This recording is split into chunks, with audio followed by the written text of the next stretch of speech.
श्री परमात्मने नमः। श्री गणेशाय नमः। श्री सरस्वते नमः। श्री सद्गुरुदेवाय नमः। श्री एकादशी मैया की जय। आदरणीय भक्तजनों, सादर प्रणाम। हम आज श्री एकादशी मैया के मोहिनी एकादशी की कथा को श्रवण करेंगे। और आप जानते हैं, एकादशी के व्रत में मनुष्यों को हो सके तो निराहार रहना चाहिए।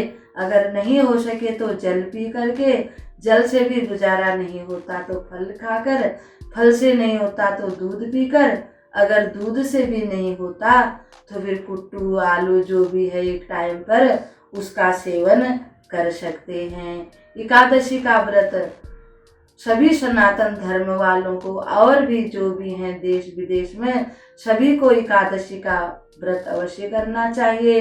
भगवान श्री कृष्ण कहते हैं कि और व्रतों को करो या न करो, परंतु एकादशी का व्रत सबको अवश्य करना चाहिए।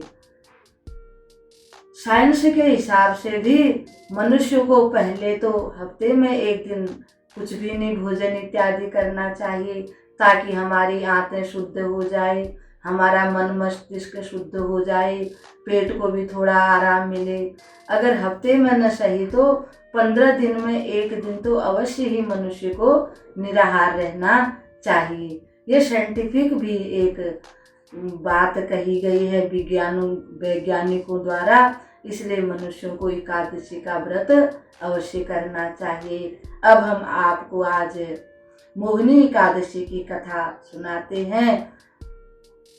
एक बार की बात है, श्री युधिष्ठिर जी महाराज यानी धर्मराज श्री कृष्ण भगवान से हाथ जोड़कर कहते हैं कि हे देवकी नंदन, कृपा करके यह बताकर हमें कृतार्थ कीजिए कि वैशाख मास के शुक्ल पक्ष की एकादशी को किस नाम से पुकारा जाता है, इसका व्रत किस प्रकार से किया जाता है, इस व्रत को करने से किस फल की प्राप्ति होती है, कृपा करके हमें बताएं। तब भगवान श्री कृष्ण बड़े स्नेह से कहते हैं कि प्रिय पांडुपुत्र, इस विषय में एक बार भगवान श्री रामचंद्र जी ने मुनिवर वशिष्ठ से पूछा था। अब वही कथा मैं तुमको बताई देता हूँ, तुम ध्यान पूर्वक सुनो। एक बार भगवान श्री राम जी अपने कुल गुरु वशिष्ठ जी से कहा, गुरु, मैं वैदेही यानी सीता जी के वियोग से बड़े दुख सहे हैं, इससे मेरे चित्त में शांति नहीं होती है। कृपा करके मुझे कोई ऐसा व्रत बताइए जिसके करने से मेरा चित्त शांत हो जाएगा। अब भक्तजनों, रामचंद्र जी पूछ रहे हैं।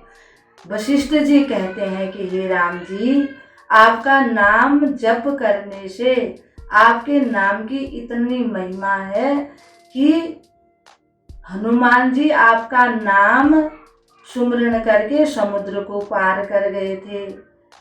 राम से बड़ा राम का नाम, ऐसा कभी लोग कहते हैं। तो आप संसार के लिए यानी सभी संसार के भले के लिए यह प्रश्न कर रहे हैं कि मनुष्यों का कल्याण कैसे हो। लोकहित की कामना से आपने जो ये व्रत पूछा है सो मैं आपको बताता हूँ। वैशाख मास के शुक्ल पक्ष की एकादशी का व्रत मोहिनी एकादशी के नाम से प्रसिद्ध है। इसका व्रत करने से मनुष्यों के सभी पाप और सभी दुख नष्ट हो जाते हैं। अब सभी पाप और दुख नष्ट हो जाएंगे तो शांति तो अपने आप आ जाएगी। तो ऐसी ये आज की मोहिनी एकादशी है। वशिष्ठ जी एक क्षण रुके, फिर बोले, बस अब तुम इससे संबंधित एक पौराणिक कथा सुनो। सरस्वती नदी के तट पर एक भद्रावती नाम की नगरी है। उस नगरी में द्युतिमान नाम के एक राजा राज्य करते थे। उसी नगरी में धनपाल नाम का एक वैश्य रहता था। वह वैश्य धन संपत्ति से संपन्न था। वह निरंतर भगवान का सुमिरन करता था, भगवान का भजन करता था, हरदम वो भक्ति में ही लीन रहता था। अपने धार्मिक स्वभाव के कारण उसने अनेकों भोजनशालाएं, धर्मशालाएं, प्याऊ, कुएं, तालाब आदि सभी मनुष्यों के लिए, पशु पक्षी के लिए निर्माण करवाया। और जो रास्ते सड़कें होती थी उनके किनारों पर उसने छायादार और फल वाले वृक्ष भी लगाए, ताकि आने जाने वाले लोगों को फल भी प्राप्त हो जाए खाने के लिए, और छायादार वृक्ष भी, ताकि वो बैठ भी सकें, उनको आराम मिले। इस प्रकार से उन्होंने पुण्य का काम किया। उन वैश्य के 5 पुत्र थे। उनमें से सबसे बड़ा जो था वह बड़ा पापी था, वैश्याओं और गुंडों की संगति में रहता था। अधिकांश समय वो जुआ खेला करता था। ऐसे ही उसका समय व्यतीत होता था। पराई जो स्त्रियां होती थी उन पर कुदृष्टि डालता था, और वो न तो भगवान को मानता था और न पितरों को मानता था। जो उसके पिता का धन था उसे वो बुरे काम में लगाता था, जुआ खेलने में, शराब पीने में, ऐसे ऐसे उल्टे पुल्टे कामों में करता था। धन खर्च, उनके परिवार वाले उसके इस व्यवहार से बड़े दुखी हो गए, तंग आ गए। कई बार उनको उन्होंने समझाया, परंतु वो नहीं सुधरा। उसकी समझ में कुछ भी नहीं आता था। वो सोचता था जो मैं कर रहा हूँ वही सही है। परिवार वालों ने दुखी होकर उसको बुरा भुला कह के घर से निकाल दिया। जब वो घर से निकल गया, उसके पास कुछ भी नहीं बचा, न धन बचा, न आभूषण इत्यादि बचे। उसके शरीर पर जो कीमती वस्त्र थे, आभूषण थे, वो भी उसने बेच दिए। अब जो गुंडे, बदमाश, जुआरी, वैश्या थे, उन्होंने भी उसको धुतकार दिया। उन सब ने भी उसका साथ छोड़ दिया। अब वो भूख प्यास से दुखित हो गया। सोचने लगा कि अब मैं क्या करूं, कहाँ से धन लाऊं, कैसे भोजन करूं, क्या करूं।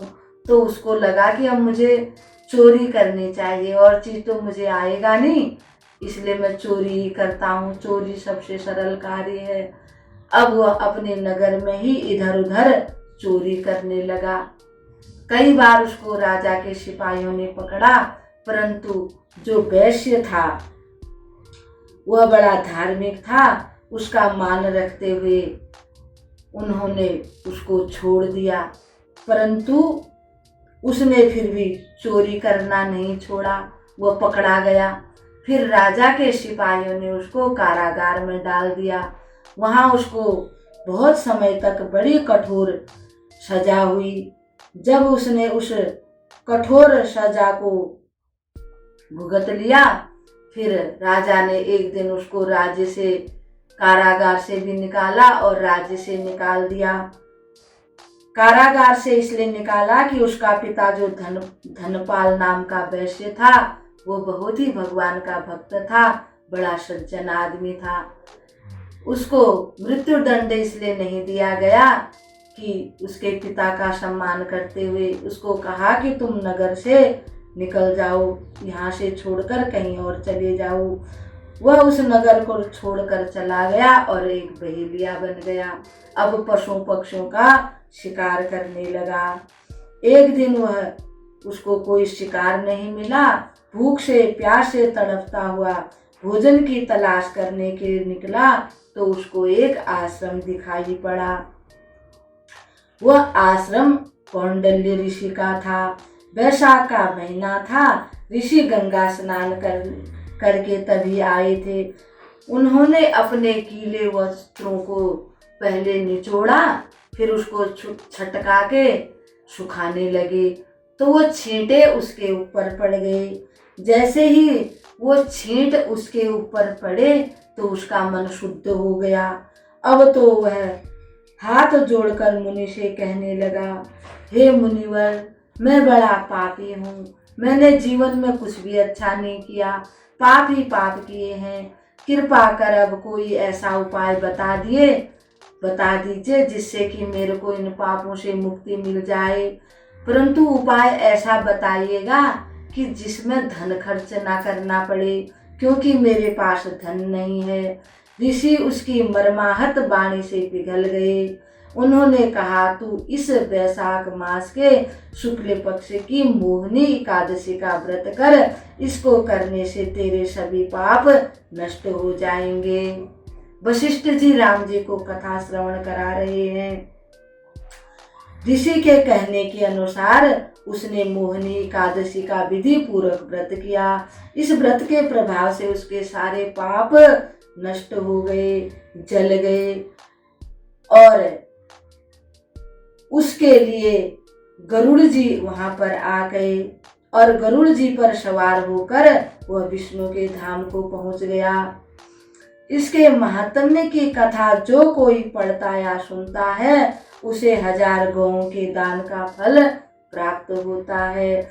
इस व्रत की विधि उसी प्रकार है जैसे और व्रतों की विधि है। भगवान लक्ष्मी नारायण की पूजा करनी चाहिए, धूप दीप नैवेद्य फल इत्यादि से, और रात को कीर्तन करना चाहिए, भजन कीर्तन करना चाहिए, एकादशी की कथा सुननी चाहिए, और कोई अच्छे धर्म ग्रंथ हों तो उनकी भी कथा सुननी चाहिए। इस प्रकार से हम इस कथा को आज यहीं पर विराम देते हुए अगले और एक कथा के साथ आपके साथ उपस्थित होंगे।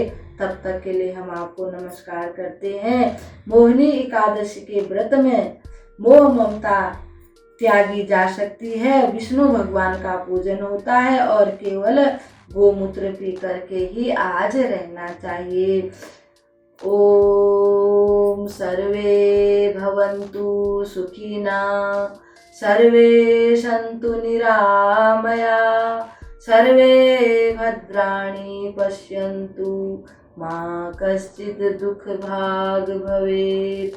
अस्तो मा सद्गमय, तमसो मा ज्योतिर्गमय, मृत्योर्मा अमृतं गमय। ओम शांति शांति शांति। ओम।